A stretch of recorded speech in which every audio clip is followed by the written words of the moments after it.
Pueden tomar asiento, qué lindo.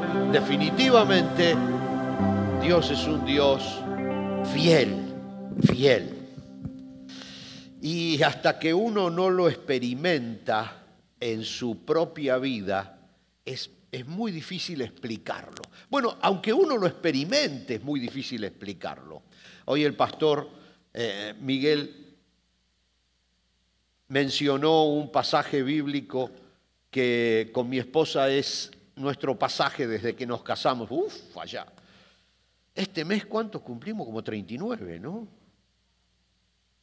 Van pasando los años.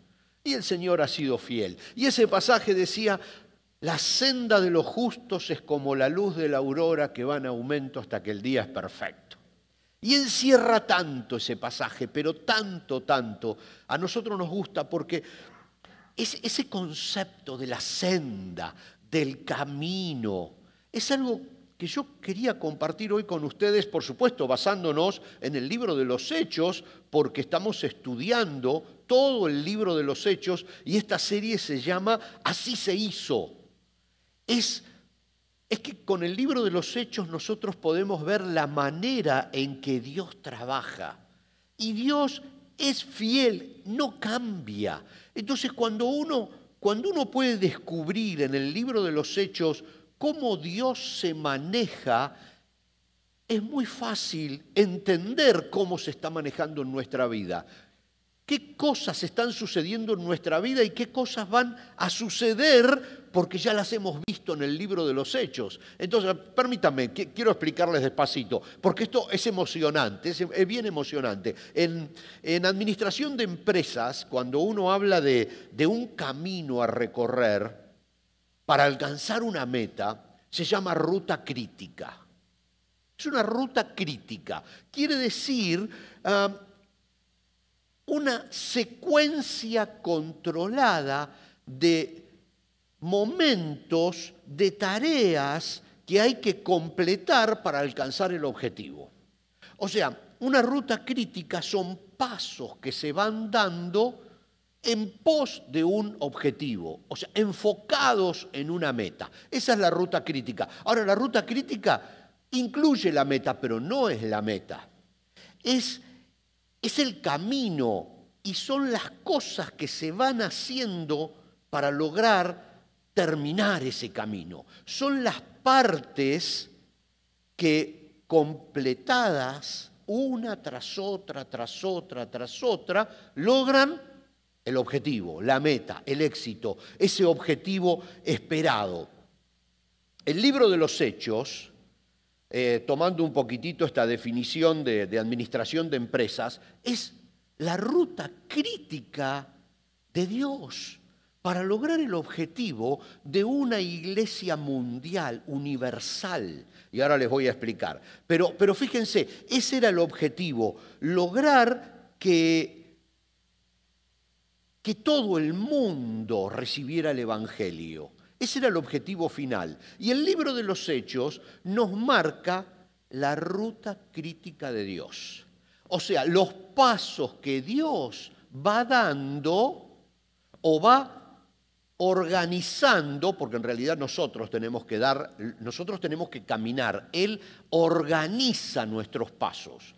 La Biblia dice, Él acomoda nuestros pasos, pero nosotros tenemos que darlos. Entonces acá en el libro de los Hechos nosotros podemos ver despacito cómo Dios fue organizando las cosas y cómo Pedro, los apóstoles, Pablo, fueron dando los pasos que Dios les iba marcando para lograr el gran objetivo de que todo el mundo recibiera el Evangelio. Ese es el libro de los Hechos. Es la ruta crítica de la iglesia para alcanzar el objetivo. Ahora, en ese caminar hubo muchas cosas que los apóstoles no estaban entendiendo bien. Y muchas cosas incluso que no les gustaron. Pero claro, Ellos estaban en un camino, Dios les había marcado una serie de momentos, una serie de pasos, y ellos tenían la convicción firme de ir dando esos pasos, porque confiaban en el que había organizado el camino, en el que había organizado los pasos, las tareas, la ruta crítica para alcanzar el gran objetivo. Ellos confiaron y avanzaron, a pesar de que muchas veces no entendían y muchas veces les dolía tener que caminar.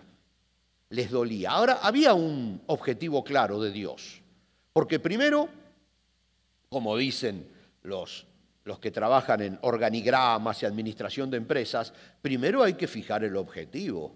Porque si yo no tengo una meta, ¿cómo puedo marcar un camino? Si yo no tengo un objetivo final, ¿cómo puedo organizar objetivos parciales que me vayan acercando a ese objetivo final? Primero está el objetivo final. Decía un gran filósofo, si no tengo un puerto a donde ir, ningún viento me será favorable. Primero necesito el puerto a donde ir y luego esperar el viento que me sea favorable y que me lleve a ese puerto, no a cualquier otro. Esto es muy importante y Dios desde el principio tenía muy claro el objetivo y lo podemos ver con algunos pasajes bíblicos que me permito leerles rápidamente porque tenemos unos cuantos pasajes bíblicos hoy. Génesis 12, versículo 3, la promesa que le hace Dios a Abraham: todas las familias de la tierra serán benditas por medio de ti. Todas las familias. Como os dicen todos, ¿no? ¿Qué característica tiene todo? Que es todo. Todas las familias de la tierra serán benditas. No estaba hablando, no le estaba diciendo a Abraham, tu familia, Abraham, Isaac, Jacob y todos sus descendientes serán bendecidos. Estaba diciendo, a través de ti serán bendecidas todas las familias de la tierra. Es muy importante. Luego el profeta Isaías en el capítulo 49 y verso 6 habla una profecía acerca de Jesús y dice: yo te haré luz a los gentiles. ¿Quiénes son los gentiles? Los que no son judíos. Yo te haré luz a los que no son del pueblo de Israel y llevarás mi salvación a los confines de la tierra. Fíjense qué claro que estaba el objetivo. Luego en Salmos el salmista 22, 27 dice: toda la tierra reconocerá al Señor y regresará a Él. Todas las familias de las naciones se inclinarán ante Él. Clarito, todo el mundo, el Evangelio era para todos.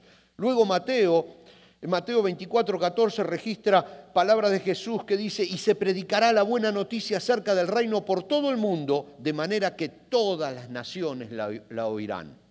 Y luego Marcos 16, 15 dice: entonces les dijo Jesús, vayan por todo el mundo, nos dijo, vayan por todo el mundo y prediquen la buena noticia a todos, a todos.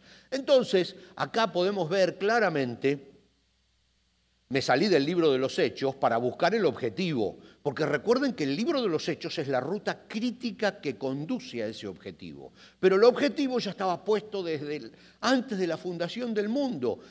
El Evangelio llegaba al pueblo de Israel, pero no se quedaba en el pueblo de Israel.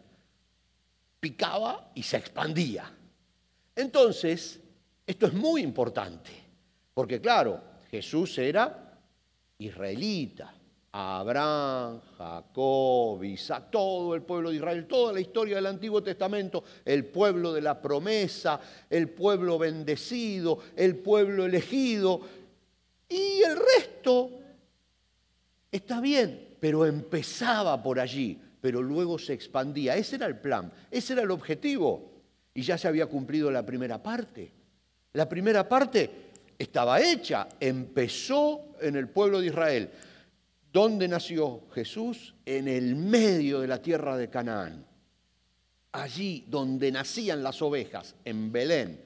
Donde sufrió, en la capital, en Jerusalén. Donde resucitó, allí en Jerusalén. Donde predicó, en toda Judea. En toda la tierra de Canaán. Vino a los judíos. Pero luego el plan era que se expandiera.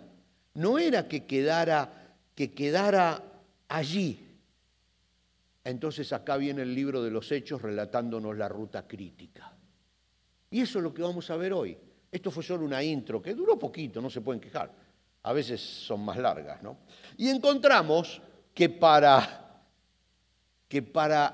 empezar a caminar, para dar ese primer paso, esa primer tarea, era que Pedro comprendiera exactamente esto, el objetivo final. Que el Evangelio no era para el pueblo de Israel, sino para el mundo completo. Pedro no lo sabía, o si lo sabía no lo había entendido. Entonces, fíjense cómo trabaja el Señor, cómo trabaja Dios. Acá vemos esa ruta crítica. ¿Qué hace?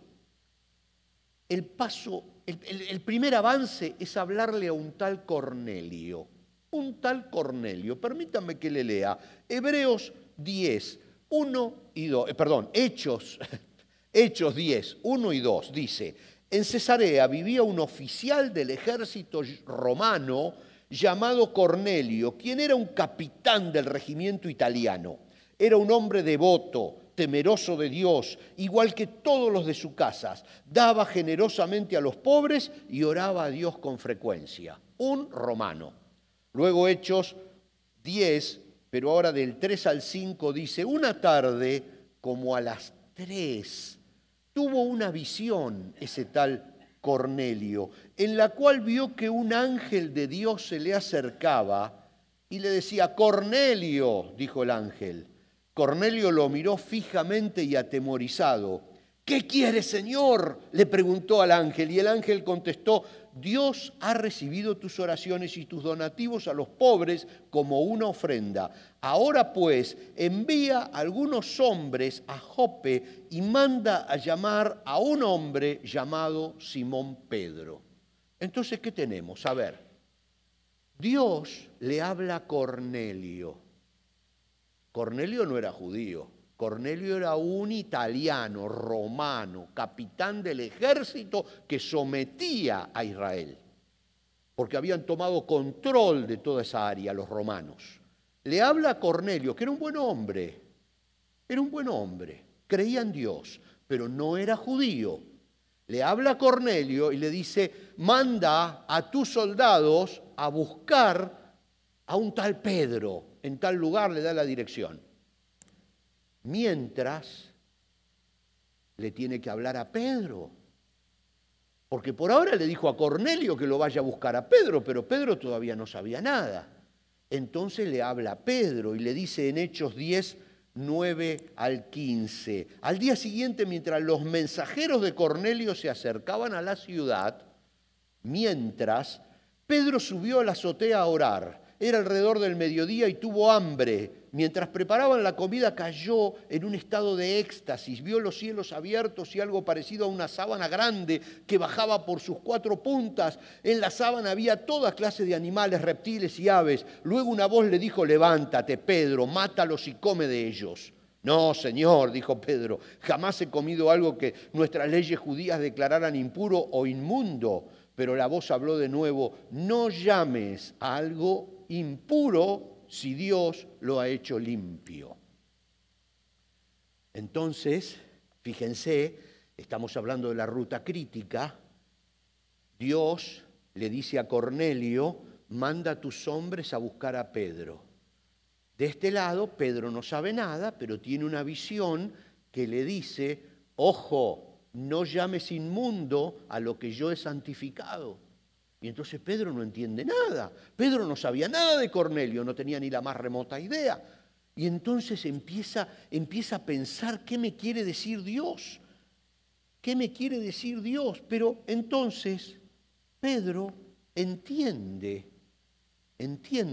superficialmente este asunto de que se tenía que cuidar de no llamar impuro a lo que Dios no llamaba impuro. Entonces resulta que el libro de los Hechos, en el mismo capítulo 10, pero 34 y 35, dice, Entonces Pedro respondió, veo con claridad que Dios no muestra favoritismos. En cada nación Él acepta a los que le temen y hacen lo correcto. O sea, Pedro entiende con este ejemplo, Pedro entiende que el Evangelio sale del pueblo de Israel y va al resto del mundo. Por eso dice, no muestra favoritismos. En cada nación, había una sola nación de Israel. El Pedro entiende que en todas las naciones del mundo, dice, Él acepta a los que le temen y hacen lo correcto. Pedro entiende. Cornelio va a buscar a Pedro. Pedro lo entiende. Ahora vamos a ver cómo sigue toda la secuencia. No quiero leerles todo el libro, todo el capítulo 10 y 11, aunque realmente es emocionante leerlo, ¿no? Así que se los recomiendo. Pero ahora el paso 2, ya Pedro había entendido, era que entiendan el resto de los apóstoles. Pedro era el líder de los apóstoles de alguna manera, pero el resto de los apóstoles no entendía nada. Ellos seguían creyendo que el Evangelio era para el pueblo elegido. Entonces, en Hechos 11, 1 al 4, dice que la noticia de que los gentiles, los no judíos, habían recibido la palabra de Dios, pronto llegó a los apóstoles y a los demás creyentes de Judea. Así que cuando Pedro regresó a Jerusalén, los creyentes judíos lo criticaron y le dijeron, entraste en una casa de gentiles, de una casa de no judíos, y hasta comiste con ellos, se refiere a Cornelio, porque fue Pedro a la casa de Cornelio. Entonces Pedro les contó todo tal como había sucedido. Hechos 11, 18 dice, cuando los demás oyeron esto, dejaron de oponerse y comenzaron a alabar a Dios y dijeron, podemos ver que Dios también les ha dado a los gentiles el privilegio de arrepentirse de sus pecados y recibir la vida eterna. Pedro les cuenta a los demás que había ido a la casa de Cornelio, que había predicado el Evangelio en la casa de Cornelio y que toda la familia se había convertido. Entonces dijeron, pero ¿cómo puede ser? Si ni Cornelio ni su familia son israelitas. Y entonces ahí entienden lo que Dios estaba queriendo decirles, de que ahora había que pensar en el resto del mundo y no solo hacia adentro, había que pensar hacia afuera. Y ahí vemos cómo Dios va organizando las cosas, hablándole a uno, hablándole a otro, organizando las cosas para que todo apunte hacia ese objetivo final. Ahora, el otro paso era muy importante. El otro paso era encontrar la persona que le pudiera hablar a los gentiles, o sea, a los no judíos, con las mismas palabras que ellos conocían y que le pudiera hablar a reyes y a personas que estaban en autoridad. Dios tenía que poner en esta ruta crítica una persona que tuviera mucho conocimiento de las Escrituras, que tuviera una fuerte personalidad, que fuera un hombre decidido, que se jugara la vida y que sea un poquito israelita, un poquito romano, un poquito de todo el mundo. ¿Y quién aparece en escena en esta ruta crítica? Ustedes ya lo saben, Saulo de Tarso. Pero claro, ¿cómo va a entrar en esta ruta crítica Saulo de Tarso si Saulo de Tarso ni siquiera era creyente? Era un perseguidor de la iglesia. Era una persona que era miembro del Sanedrín, o sea, del alto, la junta, el boar más importante de los israelitas, y él estaba encargado de perseguir a los del camino, sin saber que él iba a ser parte del camino. Pero bueno, ustedes conocen bien la historia, en Hechos 9, va persiguiendo a los judíos, camino a Damasco, y se encuentra cara a cara con Jesús, y Jesús le da un golpe, lo tira del caballo, cae al piso, aturdido, queda ciego. Entonces nos dice la Biblia que Dios lo manda a una casa a que ore. Y entonces Pablo, ciego, aturdido por ese encuentro con Jesús, va a esa casa y se queda ahí quietito. Mientras tanto, porque aquí vemos cómo trabaja Dios, es increíble. Ustedes ven que hizo esto con Pablo. Ahora agarra un tal Ananías, que no sabía nada de lo que había pasado con Pablo o con Saulo de Tarso. Hasta ese momento se llamaba Saulo de Tarso. Hechos 9, 13 al 15 nos relata la charla, el libro de los Hechos, que tiene Dios con este tal Ananías. Ananías le dice: Señor, he oído a mucha gente hablar cosas terribles de ese hombre y de que ese hombre le ha hecho a los creyentes de Jerusalén. Está hablando de Saulo de Tarso. Además tiene la autorización de los sacerdotes principales para arrestar a todos los que invocan tu nombre. Pero el Señor le dijo: ve a verlo, porque él es mi instrumento elegido para llevar mi mensaje a los gentiles y a reyes, como también al pueblo de Israel. Entonces lo toma a Ananías, que no sabía nada de lo que había pasado con Saulo, que se había encontrado con Jesús, que estaba orando en una casa en la ciudad. Lo llama Ananías y le dice a Ananías: tenés que ir a orar por Saulo. Dice: ¿cómo voy a ir a orar por Saulo? Ni bien abra la puerta me corta la cabeza. No, tenés que ir porque yo lo he elegido para que sea mi voz a los gentiles.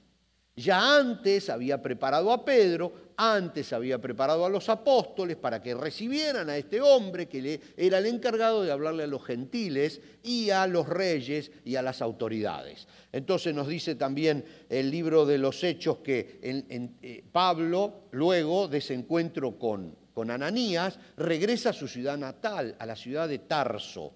Dice Hechos 11, 22 y 23, cuando la iglesia de Jerusalén se enteró de lo que había pasado, enviaron a Bernabé a Antioquía. Cuando él llegó y vio las pruebas de la bendición de Dios, se llenó de alegría y alentó a los creyentes a que permanecieran fieles al Señor. Y Hechos 11, 25, 26, después Bernabé siguió hasta Tarso para buscar a Saulo. Cuando lo encontró, lo llevó de regreso a Antioquía.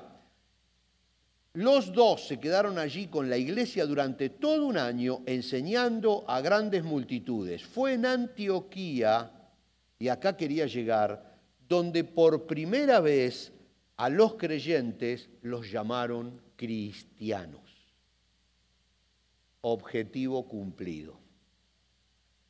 ¿Se dan cuenta cómo Dios va acomodando las cosas en ese camino que nosotros tenemos que caminar, pero Él va acomodando las cosas en pos de ese objetivo final? Nada es casualidad, nada es algo que está fuera de su control.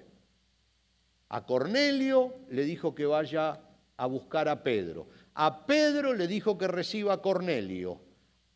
Luego, Pedro le dijo a los demás apóstoles, le explicó que no podían ellos llamar inmundo a lo que Dios había santificado. Les explicó que el Evangelio era para todos. Los apóstoles lo aceptan cuando ven la realidad de que los que no eran judíos se estaban convirtiendo. Entonces lo aceptan. ¿Y ahora quién va a seguir? Entonces lo llama Saulo de Tarso, que era la persona indicada. Saulo de Tarso no entendía nada, queda orando en una ciudad.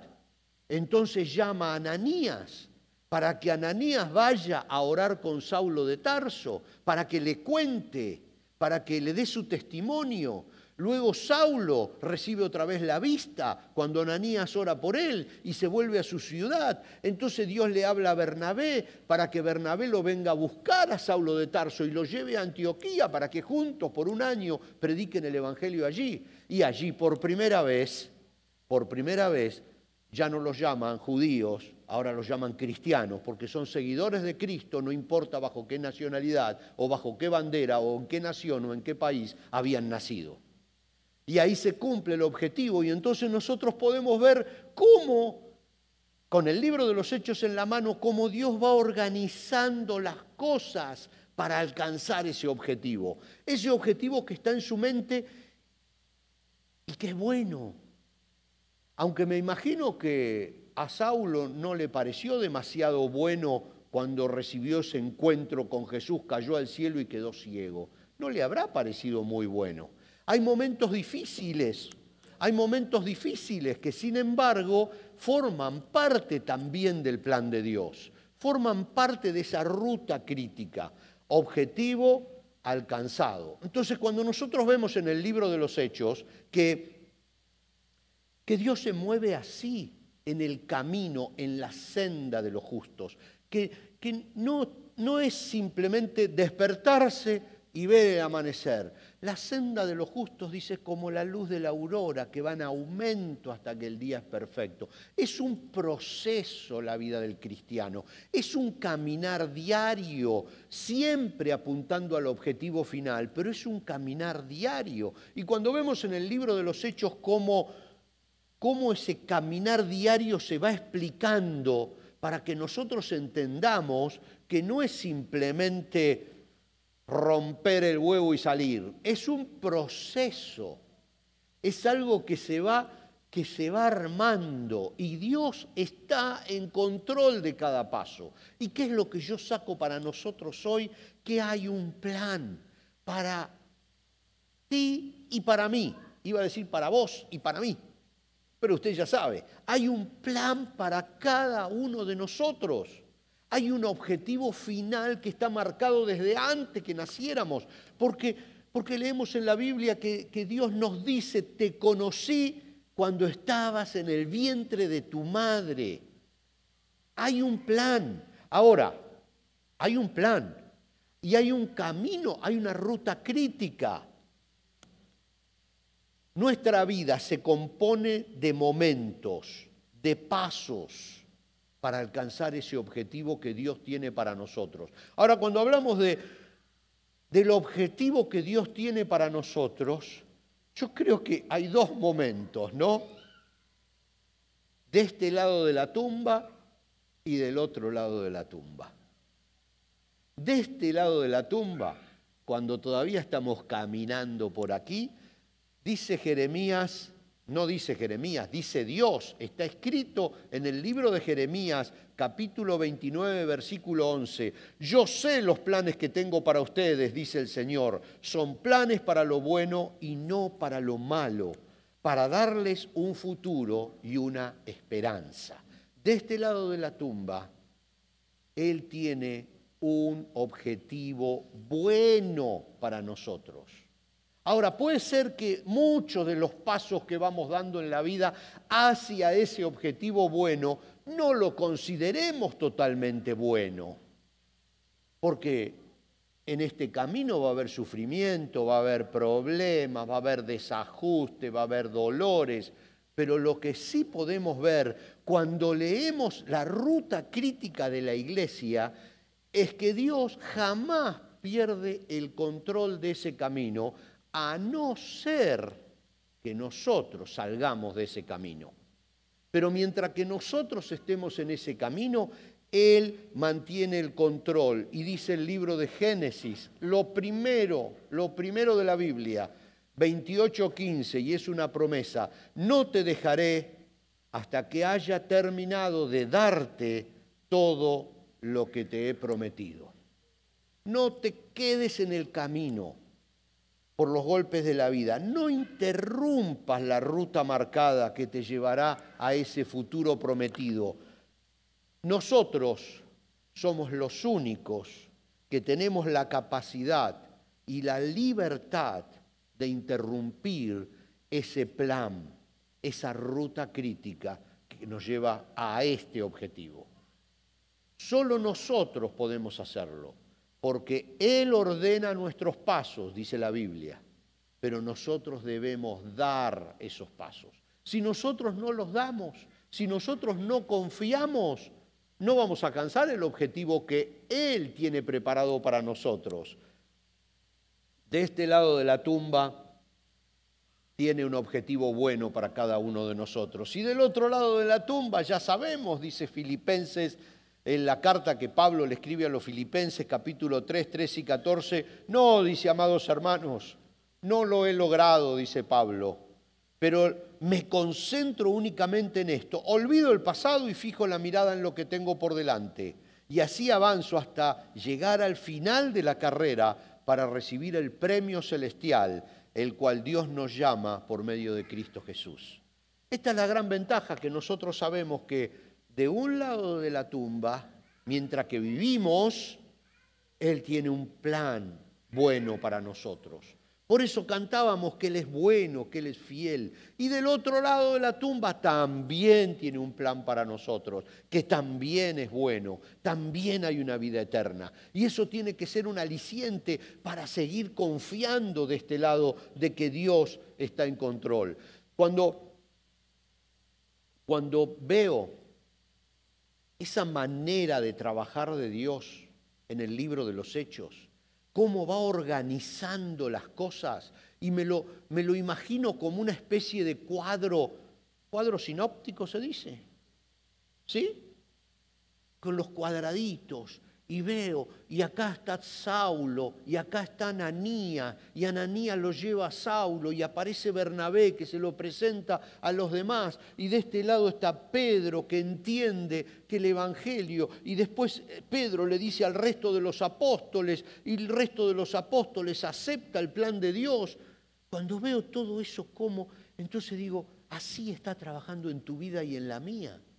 Así lo está haciendo. Lo que pasa es que nosotros, como estamos en el camino, muchas veces no somos conscientes de todas las cosas a nuestro alrededor que Él va organizando para que nosotros sigamos derechito hacia el objetivo marcado, que como decía a través del profeta Jeremías, los planes que tengo son planes para lo bueno y no para lo malo, para darles un futuro y una esperanza.